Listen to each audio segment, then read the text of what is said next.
বাংলাদেশের খাগড়াছড়ি সদরে স্কুল ছাত্রী ধর্ষণের ঘটনার প্রতিবাদে এবং দায়ীদের দ্রুত গ্রেপ্তার ও দৃষ্টান্তমূলক শাস্তির দাবিতে জেলায় আধাবেলার সড়ক অবরোধ পালন করেছেন যৌম ছাত্র জনতা। বৃহস্পতিবার ভোর থেকে শুরু হওয়া এই কর্মসূচিতে ইউপিডিএফ সমর্থিত পাহাড়ি ছাত্র পরিষদ সহ আরও 3টি সংগঠন সম্মতি জানিয়ে মাঠে নেমেছে। অবরোধের শুরুতেই শহরের চেঙ্গি ব্রিজ, স্টেডিয়াম এলাকা এবং গুইমারা উপজেলার বাইল্লাছড়ি যৌথ খামার এলাকায় বিক্ষোভকারীরা সড়কের টায়ার জ্বালিয়ে প্রতিবাদ দেখিয়েছে।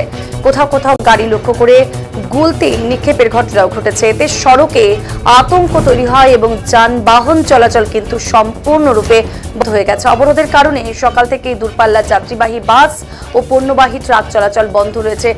দেখেন যে পরিস্থিতি রয়েছে, ঠিক সেই কারণের জন্যই কিন্তু এরকম ভাবে সমস্ত যান চলাচল বন্ধ হয়েছে পণ্যবাহী ট্রাক। এতে ভোগান্তিতে পড়েছেন যাত্রীরা। পাশাপাশি বৃহস্পতিবার সাপ্তাহিক হাটবার হলেও বাজারে ক্রেতা বিক্রেতার উপস্থিতি ছিল একেবারেই কম।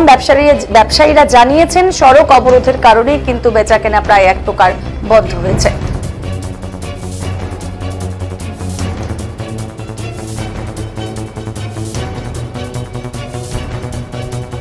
অবরোধটি হচ্ছে আমাদের গত তারিখে একজন মারমা নারীকে শিশুকে ধর্ষণের প্রতিবাদে যুব ছাত্র জনতার ডাকে আজকের এই অবরোধটি থাকবে আধাবেলা পর্যন্ত, অর্থাৎ 12টা পর্যন্ত থাকবে আমাদের এই অবরোধ। এই অবরোধে আমরা তারও প্রতিবাদে এখানে কোনো ধরনের যানবাহন চলাচল করতে পারবে না, শুধু অ্যাম্বুলেন্স এবং প্রয়োজনীয় ছাড়া আমরা সকল গাড়ি। খাগড়াছড়িতে যে এই অবরোধের ডাক দেওয়া হয়েছিল, এই অবরোধের শান্তি শৃঙ্খলা বজায় রাখার জন্য পুলিশ বাহিনী তৎপর রয়েছে। আমরা কাজ করছি, আর দু এক জায়গায় পিকেটিং এর চেষ্টা হচ্ছে। আমরা তাদের সাথে কথা বলে পরিস্থিতি স্বাভাবিক রাখার চেষ্টা করছি।